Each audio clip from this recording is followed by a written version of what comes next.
Bismillahirrahmanirrahim. Assalamualaikum warahmatullahi wabarakatuh. Anak-anak kelas 7, pembahasan kita hari ini mengenai potensi sumber daya kemaritiman di Indonesia. Tujuan pembelajaran diharapkan nanti setelah pembelajaran kalian dapat menjelaskan potensi sumber daya kemaritiman di Indonesia.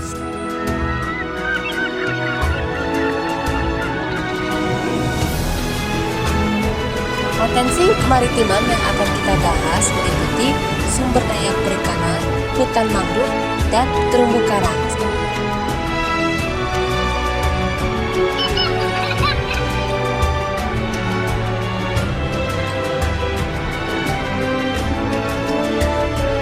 Hari ini, Ibu akan dibantu oleh Ibu Google untuk menjelaskan materi kita hari ini. Siap? Dengarkan ya Ibu Google-nya.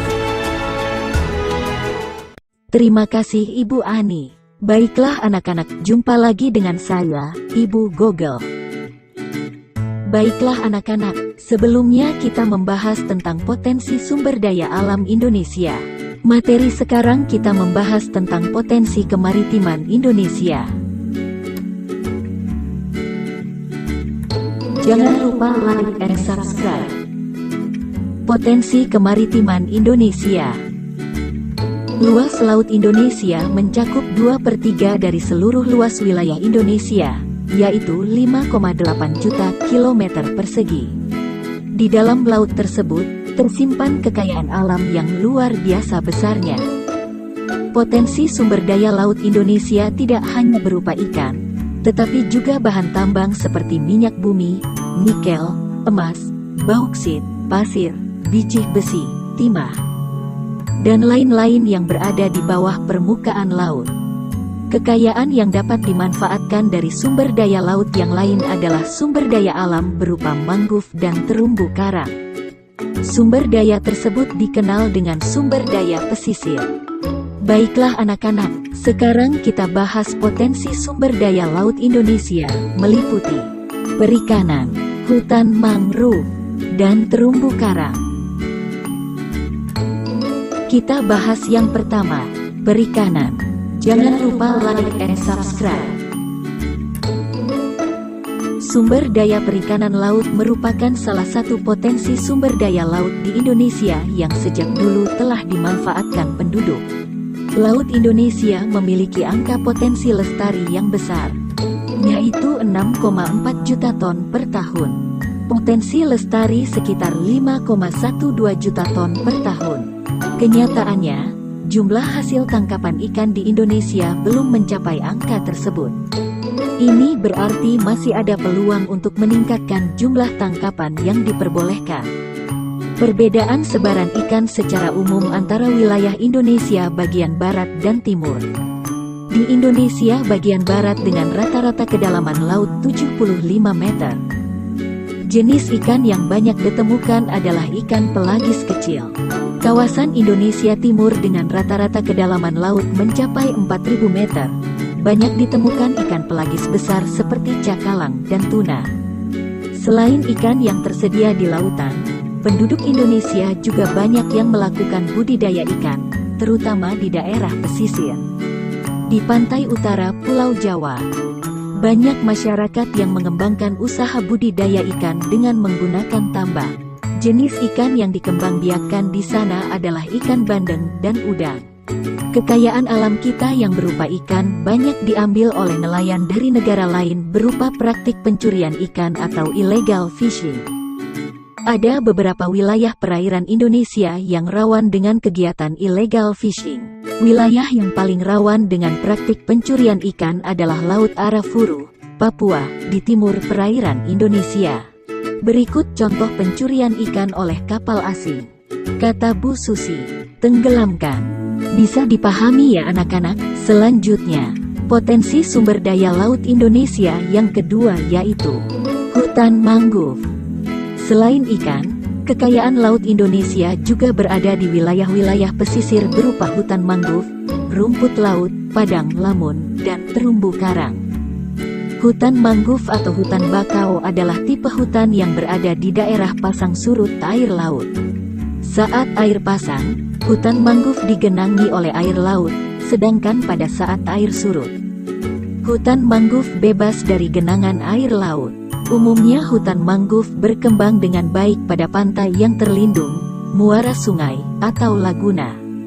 Ada dua fungsi hutan mangrove, yaitu fungsi ekologis dan ekonomis. Fungsi ekologis hutan mangrove adalah sebagai habitat atau tempat hidup binatang laut untuk berlindung, mencari makan, dan berkembang biak. Fungsi ekologis yang lain dari hutan mangrove adalah untuk melindungi pantai dari abrasi air laut.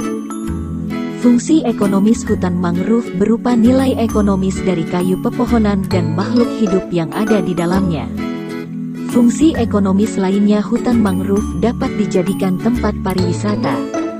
Hutan mangrove Indonesia tidak tersebar secara merata. Luas terbesar, hutan mangrove berada di Pulau Papua yang mencapai 3,7 juta hektar. Berikutnya adalah Sumatera 417.000 hektar, Kalimantan 165.000 hektar, Sulawesi 53.000 hektar, Jawa 34,4 ribu hektar, Bali dan Nusa Tenggara 3,7 ribu hektar. Selanjutnya, terumbu karang. Terumbu karang adalah terumbu atau batuan sedimen kapur di laut, yang terbentuk dari kapur yang sebagian besar dihasilkan dari koral, binatang yang menghasilkan kapur untuk kerangka tubuhnya. Jika ribuan koral membentuk koloni, koral-koral tersebut akan membentuk karang. Indonesia merupakan negara yang memiliki terumbu karang terluas di dunia. Luas terumbu karang Indonesia mencapai 284,3 ribu kilometer persegi atau setara dengan 18% dari terumbu karang yang ada di seluruh dunia. Keanekaragaman hayati terumbu karang sebagai potensi sumber daya laut di Indonesia juga yang tertinggi di dunia. Di dalamnya terdapat 2.500 jenis ikan, 2.500 jenis moluska, 1.500 jenis udang-udangan, dan 590 jenis karang. Mengapa terumbu karang banyak ditemukan di wilayah Indonesia? Karena terumbu karang akan dapat tumbuh dengan baik pada suhu perairan laut antara 21 sampai 29 derajat Celcius. Pada suhu lebih besar atau lebih kecil dari itu, pertumbuhan terumbu karang menjadi kurang baik. Karena Indonesia berada di daerah tropis dan suhu perairannya hangat, pantaslah jika terumbu karang banyak ditemukan di Indonesia. Mengapa terumbu karang wajib dilindungi dari kerusakan? Karena terumbu karang memiliki banyak manfaat, baik manfaat yang bersifat ekonomis, ekologis, maupun sosial ekonomi. Manfaat terumbu karang dari segi ekonomis yaitu: pertama, sebagai objek wisata bahari. Kedua, sebagai pendukung mata pencaharian bagi masyarakat. Ketiga, sebagai bahan dasar obat dan kosmetik. Dan keempat, sebagai media budidaya kekayaan laut. Manfaat terumbu karang dari segi ekologis yaitu: pertama, sebagai pelindung pantai dan pesisir dari ombak besar.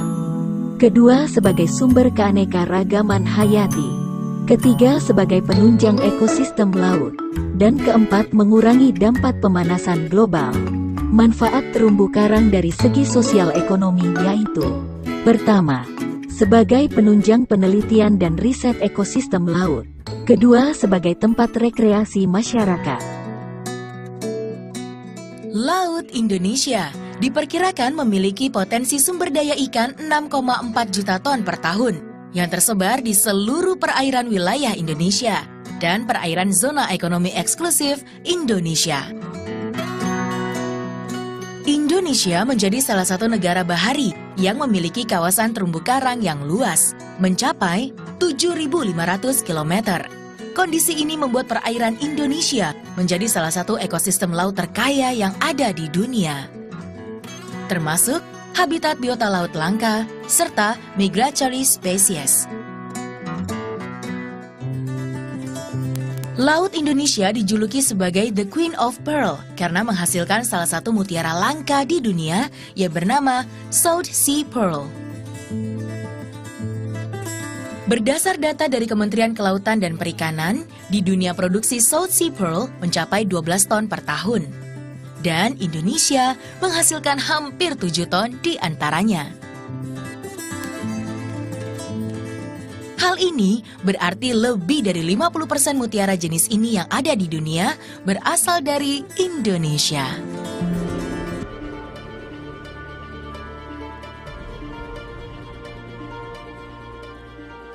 Selain memiliki peluang besar sebagai jalur perdagangan dunia, potensi Laut Indonesia yang hangat dan luas juga menyimpan pesona keragaman hayati yang luar biasa. Ratusan ribu jenis ikan merupakan kekayaan yang bisa menjadi komoditi ekspor. Potensi-potensi tersebut adalah kekuatan Indonesia untuk menjadi poros maritim dunia.